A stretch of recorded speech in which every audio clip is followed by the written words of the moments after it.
The night the rain came, the whole valley thought the storm would wash everything away. But no one knew it was bringing a miracle. On a lonely stretch of land in Montana, a widow named Evelyn Brooks stood in the mud, watching the garden she had worked for days dissolve beneath the downpour.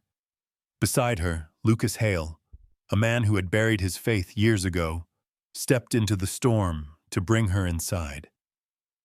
Neither of them realized that what began as tragedy would end as grace, a battle for truth, a fight against lies, and a journey that would prove God still writes redemption into the hearts of those the world tries to forget.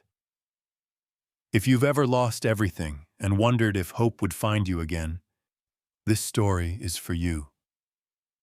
Listen till the end, and when you feel that spark of faith return, comment Amen, or tell us where in the world you're watching from. Let's share a moment of grace together. The wagon appeared as a faint blur against the horizon, its outline wavering through the late afternoon heat. From where he stood on the edge of his property, Lucas Hale could see the dust trail long before he heard the creak of the wheels. He didn't move. One gloved hand rested on the top rail of the split pine fence. The other gripped a folded contract that had already been read to exhaustion. Lucas was 37, broad-shouldered, built from years of breaking horses and repairing fences. His dark hair was peppered with early gray at the temples, a souvenir from the life he had built, and the brother he had buried. A faint scar cut from the corner of his left eyebrow to his cheekbone, the reminder of a brawl years earlier that had cost him more than pride. Beneath the beard that never seemed fully trimmed was a mouth too used to silence. The contract said one thing clearly. If he wanted the 20 acres bordering the East Creek, he must take responsibility for the welfare and residence of Mrs. Evelyn Brooks. No clause explained why. No explanation from the brothers who owned the land. Only a signature and the assurance that the deal solved a problem for everyone. The wagon was close enough now for him to make out the driver, Cole Whitman, the younger of the two brothers. Cole was in his mid-20s, thin and twitchy, with a narrow face dominated by a faint, wispy mustache that seemed to tremble in the wind.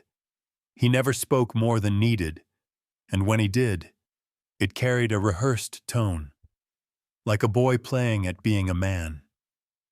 Lucas had dealt with his type before, all bluff and borrowed authority. The team slowed, hooves striking dull thuds against the hard summer earth.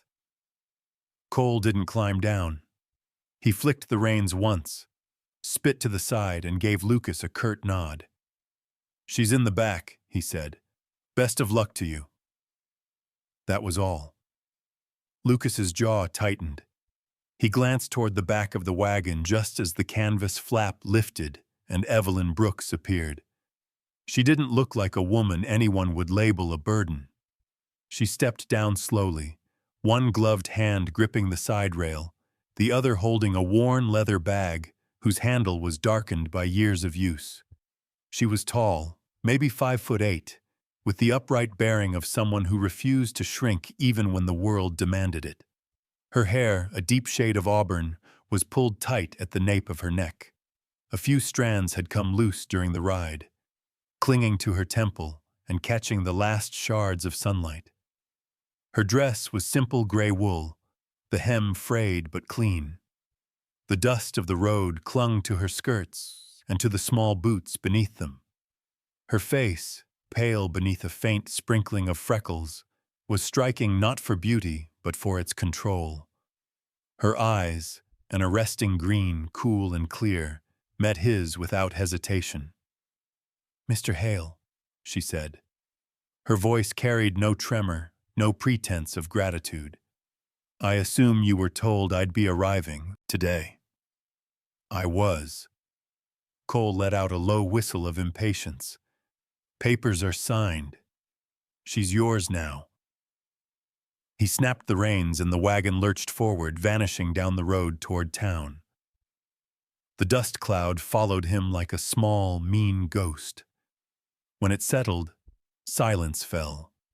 A thick, uneasy quiet broken only by the rustle of dry grass. Lucas studied the woman standing a few paces away. She didn't fidget or lower her gaze. She simply waited, as if daring him to decide what kind of man he was going to be. "There's a house," he said finally, gesturing toward the low-roofed cabin beyond the corral. "2 rooms. You'll take the smaller one. Well's out back." Evelyn gave a single nod. "That will be fine." He wasn't sure what he'd expected. Fear, resentment, tears, perhaps. But not this composed indifference. It unsettled him. He had spent years mastering silence, but hers made his seem clumsy. She started toward the cabin without asking permission. Her steps were measured, almost elegant despite the rough ground. The small leather bag swung lightly against her hip. Lucas followed several paces behind, feeling oddly like an intruder on his own land. The front porch creaked as she stepped onto it. She paused at the door, hand resting on the frame, head tilted slightly as though listening for something beyond the walls, the whisper of memory or warning. Inside, the air smelled of cedar smoke and dust. The cabin was plain, plank floors, a table with 2 chairs, a cold stove, and walls that still carried the faint warmth of last night's fire. She set her bag beside the smaller doorway and turned back to him. "I'll make no demands, Mr. Hale," she said. "I don't expect kindness, only space." "That's easy enough," he replied. Her mouth tightened, a hint of something between amusement and disbelief, and then she disappeared into the small room, the door closing softly behind her. For a long moment, Lucas remained in the center of the cabin, listening to the quiet shift of floorboards. The letter in his hand crumpled as he folded it again and slid it into his pocket. He told himself this was just business. Land was permanent. People were not. Outside, the sky had gone from gold to rose, the distant mountains drawn in purple haze. He stepped onto the porch and looked east. From here, he could almost see the property line, the very acres that had lured him into this arrangement. But for the first time, the thought of ownership didn't feel like victory. He heard movement behind him. Evelyn had come to the doorway, hair loosened now, a few tendrils escaping the severe knot. She had removed her gloves. Her hands were slim, marked by faint calluses that didn't belong to a lady of leisure. "Will there be work expected of me?" she asked. "Only what you choose to do," he answered. "Then I'll see to the kitchen and the stove. I know my way around both." Lucas gave a brief nod. "There's flour in the pantry, salt pork in the smokehouse. Use what you need."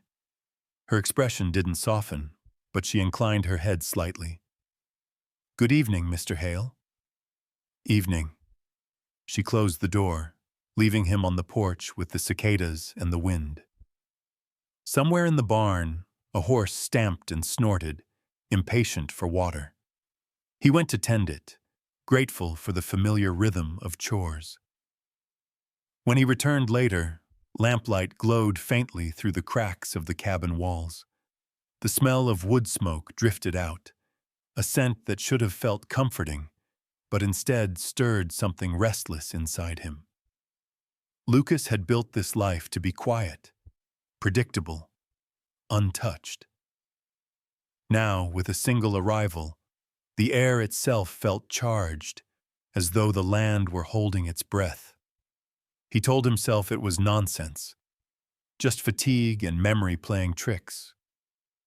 But when he passed her closed door on the way to his own room, he hesitated. From inside came a soft sound, the steady rhythm of someone unpacking carefully, deliberately, making order out of displacement.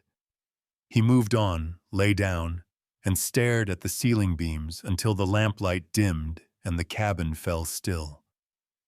Sleep didn't come easily. Somewhere between wakefulness and dream, he realized what unsettled him most. It wasn't the arrangement, nor the suspicion that the Whitman brothers had hidden something. It was the look in Evelyn Brooks's eyes when she first met his, eyes that had measured him, judged him, and found him wanting, all within a single heartbeat. By dawn, he was already up, chopping wood by the corral. He didn't notice the sun rising over the distant ridge or the frost melting off the grass.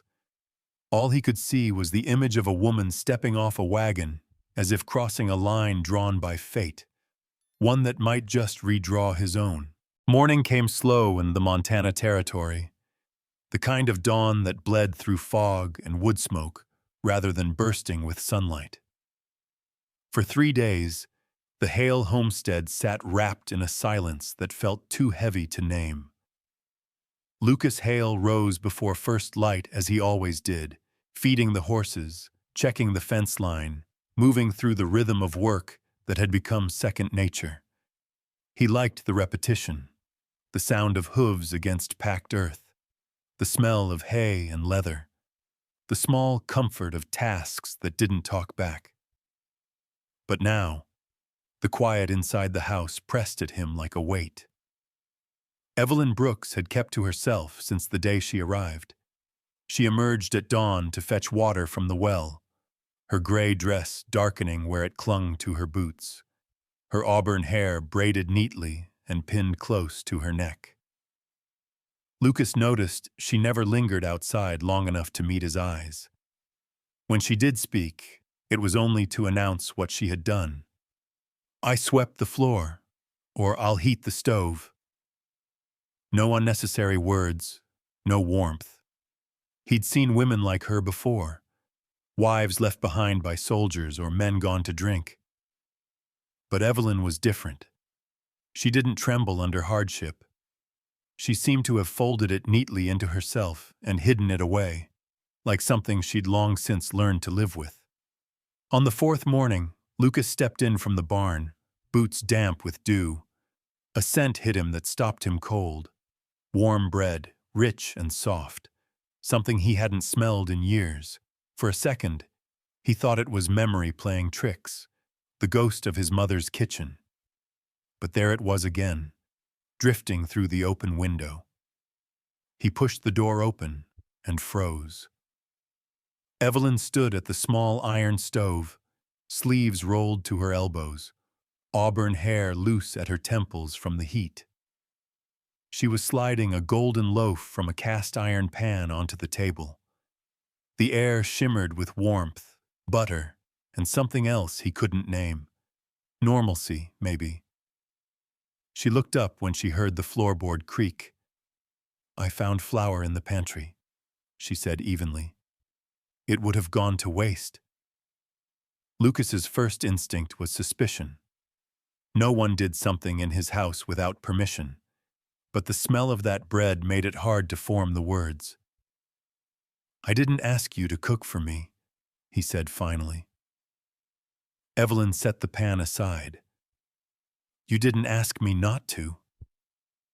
The silence that followed was taut, like a drawn bow.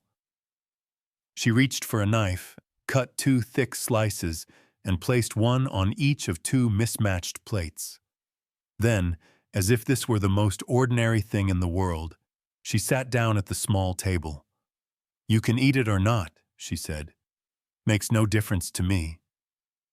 Lucas hesitated. He could have walked away, could have held on to the pride that had kept him alive this long. But he sat. The first bite undid him. The crust cracked beneath his teeth, soft inside, tasting of smoke and salt, and something almost forgotten: care. They ate in silence. Only the scrape of knives filled the room. When the plates were empty, Evelyn folded her hands in her lap. Her fingers were long and strong, but he noticed the small scars along her knuckles, the kind that didn't come from embroidery or piano keys. He leaned back. "Why'd they send you here?" Her gaze stayed level. "Because I had nowhere else to go." "That's what the papers said," Lucas replied. "But papers don't say why." For the first time since she'd arrived, a flicker crossed her face, Mapon, something between weariness and bitterness. She looked past him toward the window, where the sky was turning gold. "My husband, Aaron, died last winter," she said quietly. "His brothers wanted his land sold. They didn't want me staying. I was inconvenient." "Inconvenient?" She gave a short, humorless laugh. "Their word, not mine. A widow without children is a problem that needs solving. And men like Grant and Cole Whitman always prefer the kind of solution that keeps their pockets full." Lucas studied her. She didn't sound like a woman broken by grief, but rather someone who'd already walked through fire and found the ashes dull. "You don't seem the type to just accept being sent off," he said. "I didn't have much choice," she answered, eyes returning to him. "The world doesn't much care for women who talk back or fight back." Her tone was so calm it made his chest tighten. He wanted to ask what she'd endured, what had carved that poise into her voice. But he didn't. Instead, he nodded once and stood. "There's fencing to mend out by the east line," he said. "I'll be gone till sundown." She inclined her head. "I'll see to supper." As he stepped outside, Lucas realized he'd never actually heard her raise her voice. Not even by an inch. It wasn't submission. It was control. A quiet so disciplined it almost felt dangerous. By afternoon, the sky turned from soft blue to the pale silver of approaching rain. Lucas worked through it, hammering new boards into place, the rhythm of labor steadying his thoughts. He wasn't used to having anyone on the property. The last person to share the house with him, his younger brother Samuel, had been buried 3 years ago, hung on a false accusation of theft that Lucas had been too cowardly to fight. Since then, the solitude had been his penance. Now this woman had stepped into it like a stone thrown into still water. When he returned near dusk, he spotted Evelyn behind the house. She had changed from gray wool to a faded cotton dress, lighter, easier for movement. Her boots were caked in dirt, and she held a rusty hoe with both hands, turning the earth near the old garden plot he'd abandoned. For a long moment, Lucas simply watched. She moved with a kind of grace, slow, measured strokes, muscles in her forearms tightening under the sun. There was purpose in every motion, no hesitation, no glance toward him. He walked closer. "You don't have to do that," he said. Evelyn straightened, wiping her brow with the back of her hand. "I know." "Then why are you?" She rested the hoe against her shoulder and met his gaze. "Because I don't intend to sit in that room waiting for my life to happen around me. If I'm here, I might as well be useful." Her words carried no accusation, yet something in them pricked him deeper than he expected. "That soil hasn't been worked in over a year," he said. "It'll fight you." Evelyn's mouth curved slightly. Not quite a smile, but close. "Everything fights, Mr. Hale. Doesn't mean it wins." And with that, she turned back to the earth, pressing her boot into the stubborn ground until it gave. Lucas stood there a while longer, watching her in the fading light. When he finally walked back toward the barn, a strange thought crossed his mind, one that made him uneasy. Maybe for the first time in years, He wasn't the only one on this land fighting to keep something alive. That night, the smell of stew drifted through the cabin. Lucas entered to find two bowls waiting, steam curling in the lamplight. Evelyn sat across from him, hands folded neatly in her lap, her expression unreadable. He didn't thank her. She didn't expect him to. But when he took the first spoonful, she looked down just enough for him to catch the faintest movement of her lips, something that might have been a breath of relief. Outside, rain began to fall in slow, deliberate drops. The roof creaked, the wind whispered against the shutters. And beneath it all, for the first time since she'd arrived, Lucas thought he heard something soft from Evelyn's side of the table. A hum, quiet and uncertain, like a woman trying to remember the sound of peace. The storm came without warning. By sundown, the wind had risen from the valley, sweeping through the grasslands like a living thing. The clouds gathered heavy and black over the Hale homestead, swallowing the last light from the horizon. Lucas had seen storms before, harsh, sudden, and merciless. But this one felt different. It had a strange stillness before it broke, like the pause between two heartbeats. Inside the cabin, Evelyn Brooks had gone quiet, even by her standards. All day she'd been out behind the house, working the stubborn soil of the garden until her dress was streaked with mud and her hands raw. When the first drops hit the window, she simply looked up from her work and whispered, almost to herself, "It'll wash it all away." Lucas stood at the window, watching her through the gray curtain of rain. She was still out there, slim figure dark against the fading light, kneeling in the mud as the storm gathered strength. The hoe lay forgotten beside her. The hem of her skirt clung to her legs, soaked to the knee, but she didn't move. He grabbed his coat. By the time he reached her, the rain had turned to sheets, cold and hard. "Evelyn!" he shouted, his voice lost in the wind. She didn't turn. Her hands were pressed to the ruined furrows, fingers sinking into the mud. "It's gone," she said flatly. "All of it." Lucas came to stand beside her. The air was heavy with the smell of wet earth and lightning. The garden, days of her effort, was nothing but a slurry of water and soil. "We can fix it," he said. Her head lifted slowly. Water streamed from her hair, her face pale and sharp in the stormlight. "Can we?" Her voice trembled for the first time. "Or do we just keep building things that wash away?" The question wasn't about soil, and Lucas knew it. He hesitated only a moment before reaching for her arm. She flinched, not away from him, but toward him, as if she'd been waiting for someone to stop her from drowning in her own silence.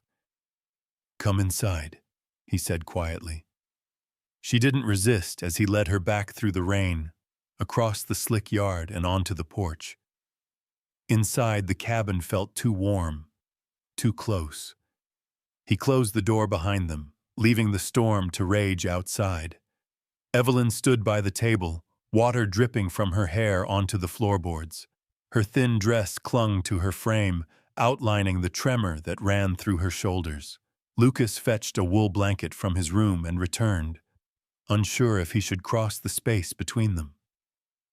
When he held it out, she didn't move, so he stepped closer and wrapped it around her himself. The wool was coarse, smelling faintly of cedar and smoke.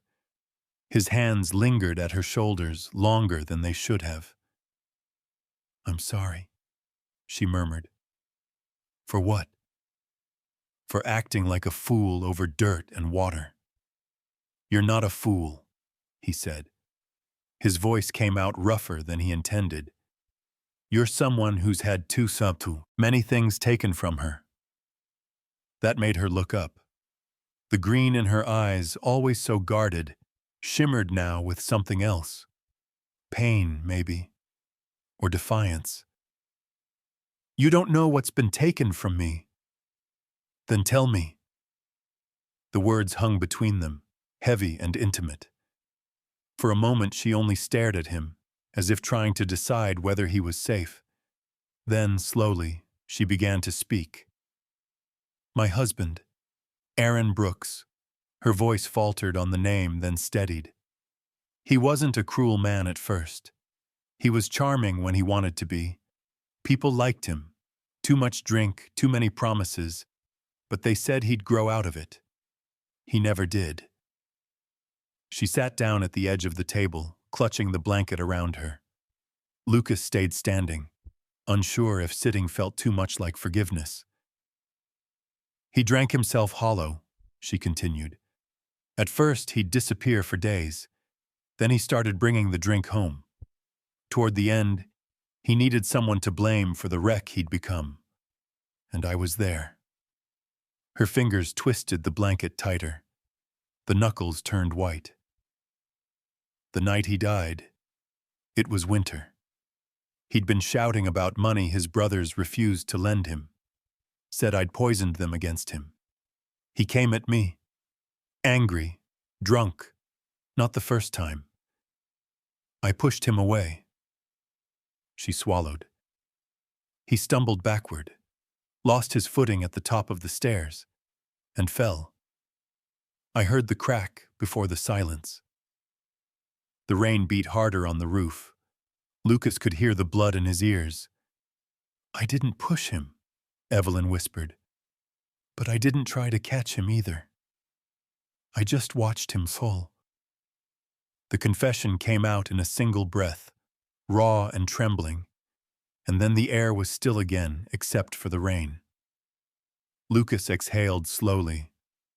"His brothers know this?" "They suspected," she said. "After the funeral, Grant came to me. He said if I left quietly, he'd make sure no one asked too many questions. He promised to protect me." Her laugh was dry, hollow. "Protection," he called it. "I should have known better."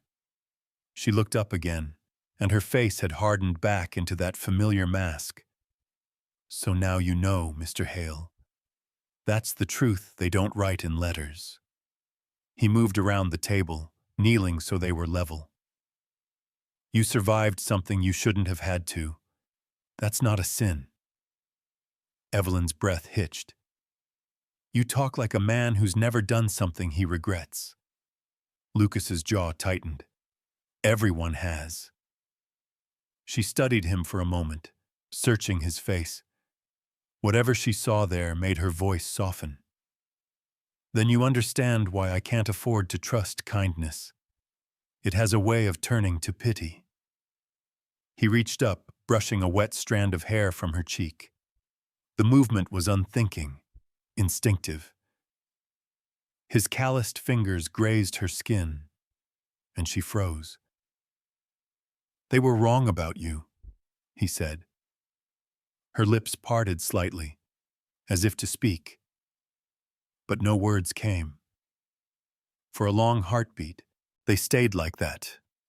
Two people balanced on the thin edge between loneliness and something far more dangerous. Then she stepped back, pulling the blanket tighter. "You should sleep," she said quietly. "Morning comes early." She retreated into her room, the door closing with a soft click. Lucas stood alone in the center of the cabin. His hand still hung in the air, empty now. He looked toward the door she'd vanished behind and realized with a strange, painful clarity that she wasn't afraid of him. She was afraid of wanting again. Outside, the storm thundered over the plains, rattling the shutters like a warning. Lucas crossed to the window and looked out into the night. The garden was a pool of mud now, glinting faintly in the lightning. He thought of Evelyn out there in the rain, of the way she'd said, "We keep building things that wash away." Maybe she was right. But maybe, he thought, if they built together, something might just hold. He blew out the lamp. The darkness closed in soft and steady, broken only by the sound of the storm. And somewhere behind the thin wall that divided their rooms, he thought he heard her breathing, uneven, restless, but alive. The next evening arrived sharp and windless, the kind of dusk where sound traveled too far. From the porch, Lucas Hale could see the last of the storm's puddles reflecting the blood-red sky. The air smelled of wet wood and distant thunder. He was repairing the latch on the corral gate when he heard it. A low thud, then another. Hoofbeats, many of them. The rhythm quickened, echoing through the valley like the approach of trouble that already knew its way here. Lucas straightened, squinting toward the ridge. 4 riders came into view, their silhouettes backlit by the dying light. 2 carried torches that flared against the twilight. One of them was Cole Whitman, and beside him rode his older brother Grant. Grant Whitman was a man carved from the hard edges of ambition. In his 40s, tall and broad across the chest, his beard was black, streaked with silver, trimmed neatly to match the arrogance in his bearing. His gray eyes were sharp, calculating, the kind that measured people the way others measured land. Rumor in town said Grant once served as a deputy before being dismissed for aggressive conduct, though no one ever said what that meant. Cole, younger by almost 15 years, rode beside him looking uneasy, his thin frame swallowed by a worn duster coat too big for him. The faint mustache under his nose twitched whenever Grant spoke, as though the older brother's words pulled his strings. Behind them rode 2 strangers, rough ranch hands by the look of their dust-coated boots and revolvers hanging loose at their hips. One chewed tobacco, spitting brown arcs into the dirt. The other scanned the property with the nervous vigilance of a man promised coin for courage he didn't have. Evelyn appeared in the doorway just as the riders reached the fence. Her hair, still damp from the earlier rain, had escaped its braid, curling against her cheeks. She froze when she recognized them. Lucas stepped in front of her. "Evening," he said evenly. "You boys are a long way from town." Grant dismounted first, the movement fluid for a man his size. He tied his reins loosely to the post and strode forward with the confidence of someone accustomed to having the last word. "We came for her," Grant said, jerking his chin toward Evelyn. "There are questions need answering." "What kind of questions?" Lucas asked. Grant's smile was tight. "The kind that come when a man's widow's story doesn't add up. Folks in town been talking. Doctor says your late husband, Aaron Brooks, had bruises that don't match no fall. Says someone might have helped him down those stairs." Lucas felt Evelyn stiffen behind him. "That's a lie," she said, stepping forward. Her voice carried clear and steady. "He was drunk. He fell. Everyone knew what he was when he drank." Grant turned toward her, eyes glinting in the firelight. "You expect folks to take your word for it? A woman with no family, no witnesses, no good name, left."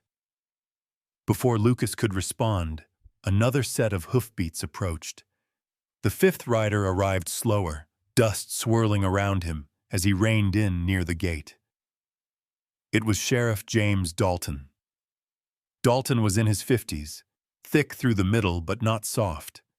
His beard was grizzled and full, his face tanned deep from years under the Montana sun. He wore his badge dull with wear, and his revolver tied low on his thigh. A man who had seen enough to stop bluffing. He wasn't cruel, but he was tired, and the weight of small-town law rested heavy on his shoulders. "Evening, Hale," Dalton said, tipping his hat slightly. "Heard there's trouble out this way." "Trouble came looking for me," Lucas replied. Grant spoke up before the sheriff could. We've got reason to believe Mrs. Brooks here wasn't honest about how our brother died. The doc in town says it didn't look accidental. Folks are starting to talk. Best we bring her in to clear things up." Dalton shifted in his saddle. "Mrs. Brooks, you mind coming into town tomorrow? Make a statement?" Evelyn's eyes flickered toward Lucas. "Tomorrow I'll come. Not tonight." Grant's smile thinned. "You don't get to choose when the law calls, miss." Lucas took a step forward, his voice low but hard.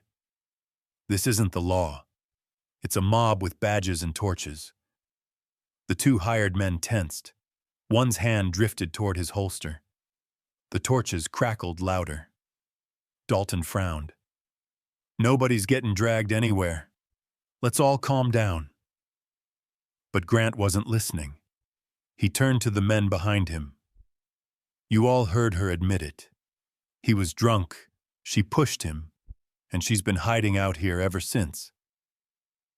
"I never said I pushed him," Evelyn snapped, her composure fracturing for the first time. "I said I didn't stop him from falling. That's not the same." "Same enough for the noose, if you ask me," Grant said coldly. The insult hung in the air. Lucas's jaw clenched, and before he could stop himself, he moved closer. "You watch your mouth." Grant's gaze slid over him with contempt. "Careful, Hale. You've got your own reputation to worry about. Folks still remember that brother of yours. Maybe you're not the best judge of guilt." The words hit like a blow. Lucas's knuckles whitened on the fence post. "You say his name again, I'll forget you're a guest on my land." Dalton sighed, rubbing the bridge of his nose. "Enough. I'll handle this. Grant, Cole, you boys ride back to town. I'll come by tomorrow, alone. Mrs. Brooks will give her statement proper." Grant hesitated, eyes narrowing. "You'd better, Sheriff. The folks expect justice."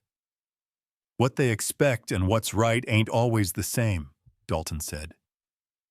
The older Whitman mounted his horse with a sharp pull of the reins. "Don't fool yourself, Hale. You can't keep her hidden out here forever. Sooner or later, the truth comes for everyone." He turned his horse, torchlight flaring against the wet ground. The other riders followed, the rhythmic thud of hooves fading into the dark. When the last echo vanished, only Dalton remained. He looked down at Lucas and Evelyn, his weathered face unreadable. "I don't like being part of this circus any more than you do," he said. "But you know how it goes. Word travels faster than sense in this town. I'll be back in the morning. Make sure she's ready to talk." Lucas gave a short nod. "She'll be ready, but you come alone." Dalton's expression softened. "You've always been a stubborn bastard, Hale. Just make sure you don't give them reason to call it defiance." He turned his horse and rode off into the night. For a while, neither of them spoke. The only sound was the wind slipping through the wet grass and the faint hiss of the dying torches left trampled in the mud. Evelyn stood rigid, arms wrapped around herself. "You shouldn't have done that," she said finally. "What was I supposed to do, let them drag you away?" Her gaze found his in the dark. "You've already got ghosts, Lucas. Don't add me to them." He didn't answer. Instead, he looked toward the horizon, where the last embers of the sunset were swallowed by night. "Then tell me the part you haven't yet," he said softly. "Why did they really send you here?" She looked away, voice low. "Because they needed me gone before anyone asked too many questions." Lucas's chest tightened. "Then we'd better be ready for when they come asking." The night wind rose again, scattering ash and dust across the yard. Out in the distance, thunder rolled once more, a promise that the storm wasn't finished yet. Morning came gray and uneasy, The storm that had rolled through the night left the land damp and heavy, the sky still bruised with leftover clouds. Lucas Hale didn't sleep. He sat at the table long after dawn, staring at the empty chair across from him. Evelyn Brooks had already stepped outside to gather herself. She moved across the yard like a ghost, calm, composed, but distant, as though she'd sealed away the woman who'd trembled in the rain 2 nights before. Lucas rubbed the stubble on his jaw. He'd been turning one thought over and over. The Whitman brothers didn't just want vengeance. They wanted her land. And if their story of murder didn't stick, they'd find another way. He needed proof. The deed. If he could find the original land title from the county office, it might show that the 20 acres the Whitmans sold him weren't theirs to sell. Evelyn had mentioned that Aaron Brooks's property was meant to pass to his widow, but Grant Whitman had claimed otherwise, twisting the story until everyone believed it. Lucas pushed back his chair, the legs scraping the floor. He'd have to ride to town. Going somewhere? Evelyn's voice came from the doorway. He turned. She stood framed in the morning light, hands clasped before her. Her face was unreadable, her green eyes cool again. "I need to check something at the land office," he said. Her brow furrowed slightly. "They won't talk to you. Not if the Whitmans have already been whispering in their ears." "Maybe," Lucas said, pulling on his coat. "But I don't plan to ask politely." Evelyn hesitated, then nodded once. "Be careful. Grant doesn't forgive easily." Lucas gave a brief smile. "Neither do I." The ride to town took an hour and a half through muddy roads. The town of Iron Creek sat nestled in a shallow basin, the kind of settlement that smelled of coal smoke, horses, and gossip. Every storefront had its porch, and every porch had its watchers. As Lucas dismounted in front of the post office, he could feel the eyes on him. A few men at the livery stopped talking when he passed. One of them, a red-haired stable hand with a scar across his cheek, spat on the ground and muttered, "That's the one hidin' the widow." Lucas ignored it. He'd learned long ago that a man who explained himself to fools was halfway to becoming one. The post office shared its building with the telegraph station. Inside, the scent of ink and hot metal hung thick in the air. A young woman sat behind the telegraph counter, her head bent over a notebook. She looked up when he entered. "Morning," she said. Her voice was clear, professional, but not unfriendly. She was about 30, maybe a little younger, with chestnut hair pulled into a loose bun. A pair of round spectacles perched on her nose, and smudges of ink darkened her fingertips. Her clothes were simple, a cream blouse and a brown skirt, but there was a quiet dignity in how she held herself. Her name tag read Maggie Turner. "Morning," Lucas replied. "I'm looking for Henry Miller at the land office. He's still around?" Maggie frowned slightly. "He is, but he's got company today. The Whitmans were here not an hour ago." Lucas's jaw tightened. What did they want? Her eyes flicked toward the closed office door, then back at him. "Didn't say. But they sent a telegram yesterday evening, urgent, to the county registrar in Helena." Lucas felt his stomach sink. "You happen to see what it said?" Maggie hesitated. "I'm not supposed to read private messages, Mr. Hale," he said. "Hale," she repeated softly, as if weighing the name. Then, lowering her voice, "I saw just enough. Something about a transfer and ensuring the widow's removal before claim review. Sounded unpleasant." Lucas exhaled through his nose. "They're covering their tracks." She studied him for a moment, the way a teacher might study a nervous student. You're helping her, aren't you, Mrs. Brooks?" He didn't answer, but his silence was enough. Maggie nodded once.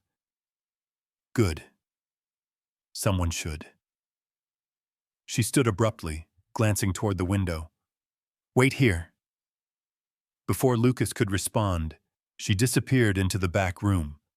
A minute later, she returned with a folded sheet of paper in her hand.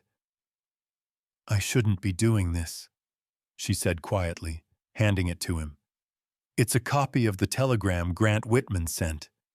I make carbon duplicates for records. If anyone asks, you didn't get it from me." Lucas unfolded the paper. The words were short, brutal. "To C. Whitman, Iron Creek Depot. She's out of the way. Sell before review. Keep deed hidden till transaction clears." Lucas's pulse quickened. This could hang them. Maggie crossed her arms. "If you can prove it's genuine, maybe. But they'll deny it. You'll need the original wire log from the telegraph line and the land deed." He looked at her curiously. "Why help me?" For the first time, her composure cracked. She glanced toward the floor. "Because I've seen this before." Lucas waited. "My mother lost our farm 10 years ago," Maggie said. "A man promised her payment for the land. Said he'd file the papers properly. Instead, he sold it twice over. One version to us, one to himself. The day we found out, the sheriff said it was a misunderstanding. She never recovered from it." She took a slow breath. "The Whitmans are doing the same thing, erasing a woman with ink. I can't watch that happen again." Her voice trembled on the last word, but she steadied it quickly. "You'll want to talk to Henry Miller. He keeps the original title deeds, but he's cautious. He won't hand it over without something official." Lucas folded the telegram carefully and slipped it inside his coat. "Then I'll give him a reason to." "Be careful," she warned. "Grant has friends in every corner of this town, even in the sheriff's office." Lucas paused at the door. "I'll take my chances. You've already done more than most." Maggie offered a faint, sad smile. Sometimes doing the right thing is all that's left. Henry Miller's office was 2 doors down, a dim, paper-stuffed room that smelled of mold and tobacco. The clerk himself was a thin man in his 50s with watery blue eyes and a mustache that drooped like a tired cat. His hands trembled slightly as he sorted papers. When Lucas entered, Miller blinked up from his desk. "Mr. Hale, I don't reckon we've got business today." "We do now," Lucas said. He set the folded telegram on the desk. Miller hesitated before opening it. As his eyes scanned the words, the color drained from his face. "I shouldn't be seeing this," he murmured. "But you did," Lucas replied. "And you know what it means." Miller wiped his palms on his vest. "I keep records, not sides. You want the original deed to the Brooks property, fine. But if I hand it over, I could lose my post." "Or your conscience," Lucas said quietly. Miller met his gaze, then looked away. "Come back tomorrow," he whispered. "Early. I'll see what I can find before the Whitmans return." Lucas nodded once. "You're doing the right thing, Henry." The older man sighed. "God help me, I hope so." When Lucas rode out of town, night was already falling. The telegram burned in his pocket like a live coal. He thought of Evelyn waiting at the homestead, of Maggie Turner's ink-stained hands trembling slightly as she'd handed him the paper. People like Maggie were the quiet kind, the kind who fought battles with whispers instead of guns. And sometimes, he realized, that kind of courage ran deeper. He didn't see the figure that watched him leave from the telegraph window, Grant Whitman's hired man, the one with the scar across his cheek. The man spat tobacco into a tin cup and grinned, reaching for the saddle outside. The night wind carried the sound of hoofbeats as he rode to tell his employer that Lucas Hale was asking the wrong questions. The night before had been long and airless. Lucas Hale slept only in fragments, mind churning with the sound of hoofbeats that weren't there. When the first streak of gray touched the horizon, he was already saddling his horse. The world before sunrise felt hollow, stripped of its color, just shades of silver and shadow. The smell of damp sage filled the air as he rode down the narrow path toward town. The telegram from Maggie Turner folded inside his coat like a second heartbeat. His horse, a chestnut gelding named Ash, was lean but sure-footed, its breath steaming in the chill air. Lucas didn't whip or hurry it. He let the animal find its own rhythm, each step eating up the distance between the ranch and Iron Creek. He wasn't afraid, not exactly, but he felt something colder than fear. Resolve. When he reached town, the streets were still mostly empty. Lamps burned low behind shuttered windows. The only sounds were the occasional snort of a tethered horse and the faint hum of the telegraph wire overhead. The land office sat at the far end of Main Street, a squat wooden building with peeling white paint and a hanging sign that swayed in the morning wind. A light was already burning inside. Lucas dismounted quietly, tied Ash to a post, and stepped onto the porch. The boards creaked beneath his boots. Inside, Henry Miller looked up from behind his cluttered desk. The clerk's eyes darted nervously toward the window before he even spoke.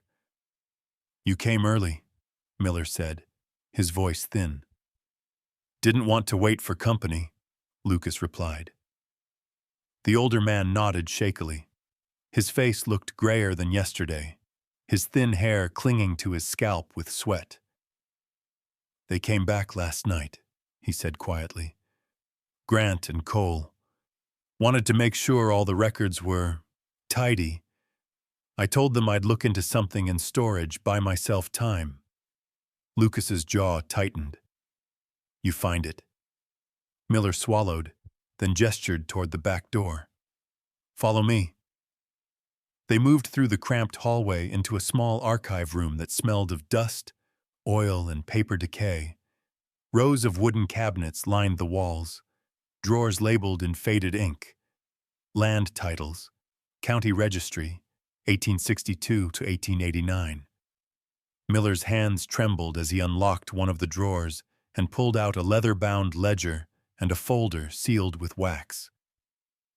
"This," he whispered, breaking the seal, "is the original deed to the Brooks property."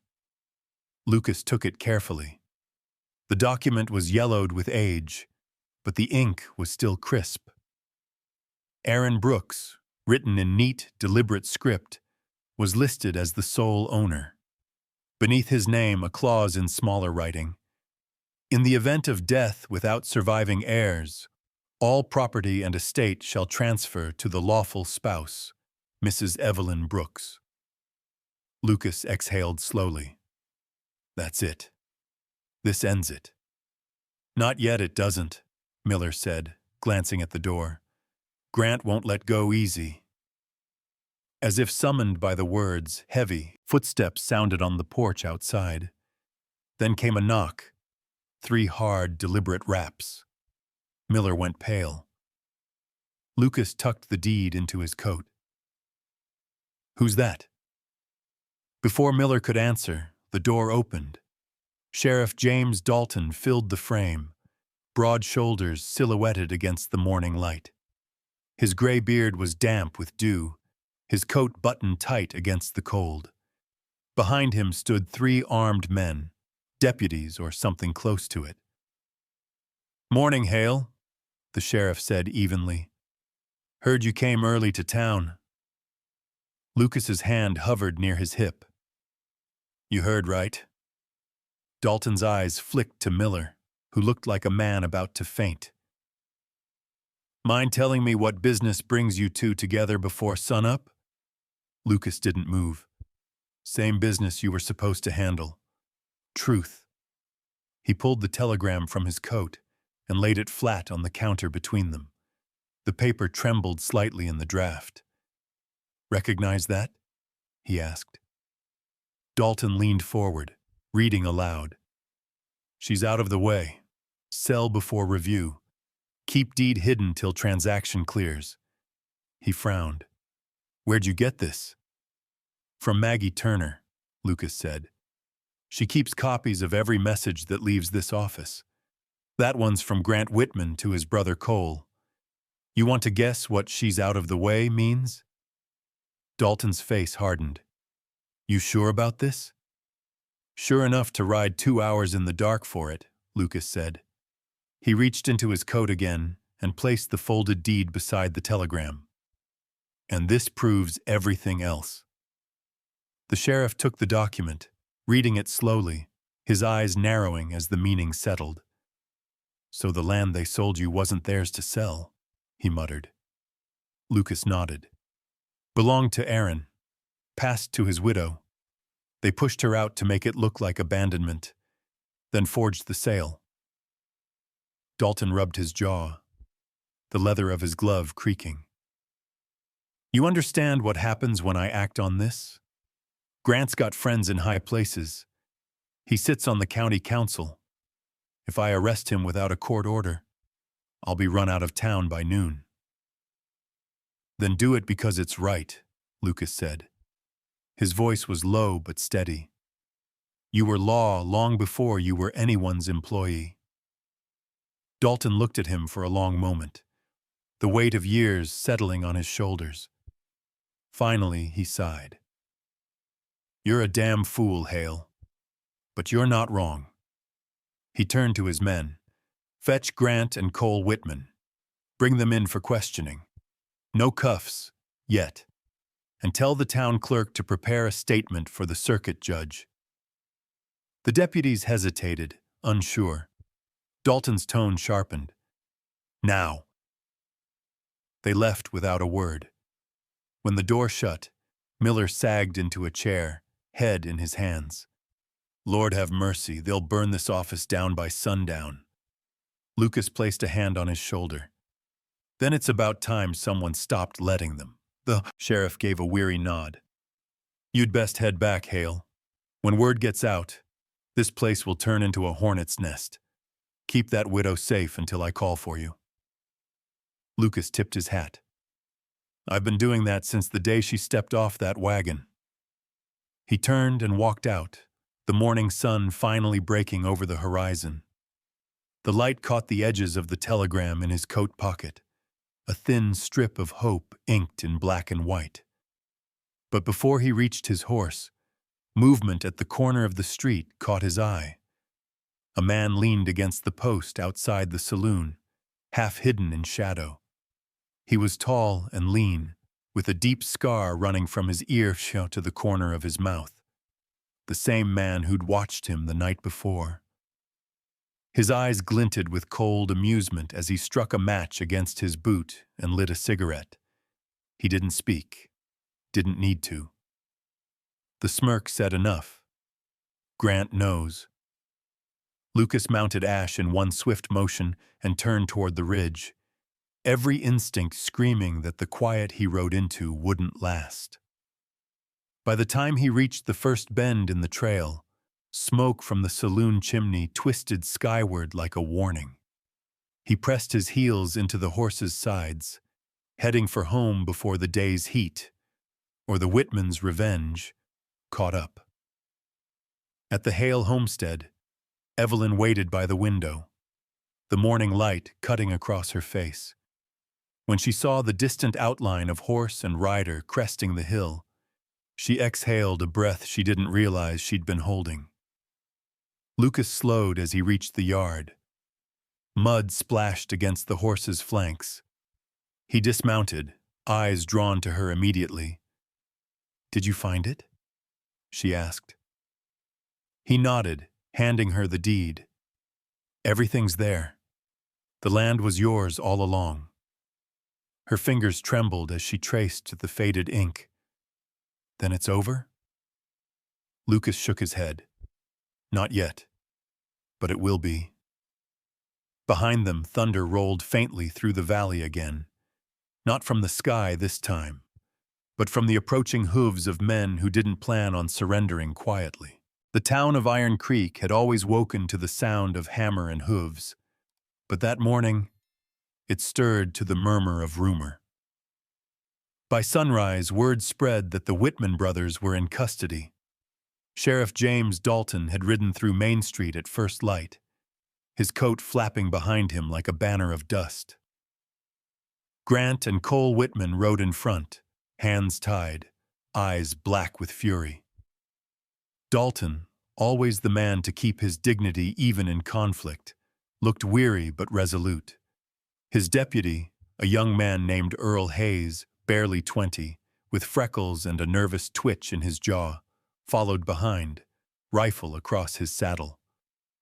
Grant shouted his innocence until his voice cracked. Cole, pale and jittery, said nothing, his gaze darting between faces that refused to meet his.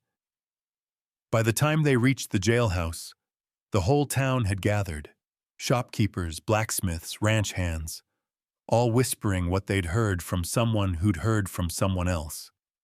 That the telegram had been real, that the brothers had cheated the widow, that the sheriff had finally remembered what justice looked like.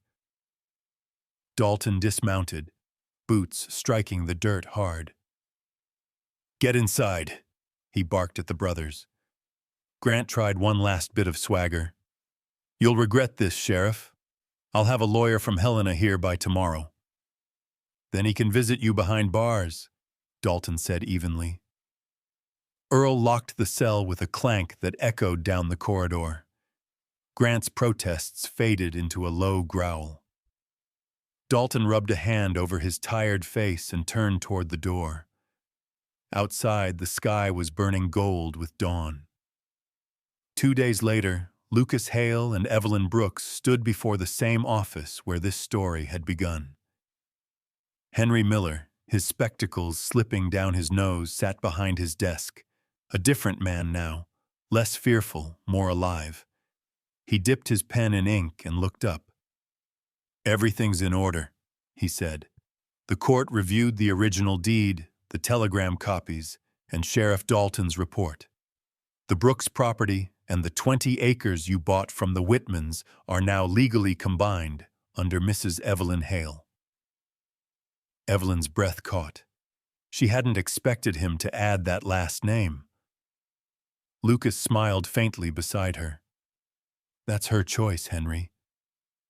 Miller's wrinkled face softened into a grin. "I reckon it's a good one." He stamped the paper with a firm thud, sealing it with ink and wax. Evelyn took the document, her hands steady but her eyes glimmering. "After all they took, it feels strange to hold something that's finally ours." Lucas nodded. "Not strange, just right." Outside, the wind carried the scent of spring rain. The thaw had begun early that year, melting the hard crust of winter soil. For the first time in months, the fields looked alive again. By the end of March, the garden behind the house was reborn. Where mud and ruin had once stretched, now rows of young sprouts trembled in the wind. Lettuce, beans, corn, and wildflowers. Evelyn had scattered between them. Her hands, once calloused from digging, now brushed the soil with affection. Lucas watched her from the porch, arms crossed loosely. The morning sun caught in her auburn hair, now untied and curling freely over her shoulders. She'd laughed earlier that week, a real laugh, the kind that startled him because he hadn't realized how much he'd missed the sound. He'd always thought of himself as a man shaped by loss, but she had taught him something different, that even people who've been broken could still build. The wedding had been small, no preacher, no lace, just Sheriff Dalton reading a verse from his pocket Bible, and Maggie Turner standing witness, her ink-stained fingers clasped politely. Evelyn had worn a simple white linen dress. Lucas, his cleanest shirt, and the one black vest he owned. When Dalton said, "By the laws of this territory," Lucas had caught the faintest shimmer of tears in the sheriff's eyes. "Guess it's nice seeing a law that makes sense for once," Dalton had muttered as he shook Lucas's hand afterward. Maggie, meanwhile, had smiled in that quiet, knowing way of hers. "Don't let the garden go wild again," she'd teased Evelyn, "or I'll come and write about it." Evelyn had replied, "Maybe you should. Some stories deserve to be written down." Back in town, Maggie Turner had indeed taken her promise seriously. The local paper, the Iron Creek Chronicle, ran a new column under her name, Small Truths. The first headline read, "Deeds, Lies, and the Price of Silence." In neat, unflinching prose, she laid out the Whitmans' scheme, how men of means had manipulated paperwork to steal land from widows and orphans, how a single telegram had unraveled it all. "Every theft begins with ink," she wrote. "Every silence lets it grow." The story rippled beyond Iron Creek, picked up by nearby towns. Within weeks, more families came forward with their own tales of missing deeds and friendly transfers. Maggie, once just the quiet telegraph clerk, became a voice for those who'd never been heard. At night, when the presses stopped and the smell of fresh paper filled the small printing room, she often thought of her mother, the woman who'd lost everything to men like Grant Whitman, and smiled faintly. "You'd like this one, Ma," she'd whisper. Back at the Hale homestead, the days settled into something almost peaceful. Lucas built a new fence along the north edge, while Evelyn tended the garden and sometimes read aloud from the few books she'd brought from her old home. Volumes of Emerson, Thoreau, and a well-worn Bible with her name in fading ink. Occasionally, Sheriff Dalton would ride by on patrol, dismount for coffee, and grumble about paperwork. His deputy, young Earl, would linger shyly by the barn, fascinated by the old gelding ash. Evelyn always sent him home with a jar of preserves. One evening, as the sun bled gold across the hills, Evelyn leaned on the porch rail beside Lucas. The air smelled of tilled earth and lilac. "You ever think about leaving?" she asked quietly. Lucas shook his head. "Used to. Not anymore. This land's enough. You're enough." She smiled, resting her hand on his arm. "Then maybe we've both found what we were running from." A hawk drifted overhead, its shadow sweeping the fields. The wind hummed softly through the pines, carrying the faint scent of new blossoms. Lucas looked at her then, not the woman who had arrived on a wagon, eyes guarded and voice distant, but the one who stood beside him now, fierce, gentle, unbroken. He reached for her hand. "Guess we'll plant the corn tomorrow." Evelyn tilted her head, smiling. "Tomorrow, but tonight, you're helping me with supper." He chuckled. "You drive a harder bargain than the Whitmans ever did." She laughed, and he felt something loosen in his chest, an old ache giving way to something warm. As twilight deepened, he watched her light the lantern by the door. The flame flickered, soft and steady. For the first time in a long while, Lucas Hale believed that peace wasn't just something you waited for. It was something you built, with patience, with courage, with your own hands. And sometimes, if you were lucky, you didn't have to build it alone. The light spilled over the porch steps, catching the edge of Evelyn's wedding band as she turned back to him. "Come inside," she said softly. "It's getting cold." He followed her in, closing the door on the night wind. Outside, the land stretched quiet and endless, newly plowed, newly promised.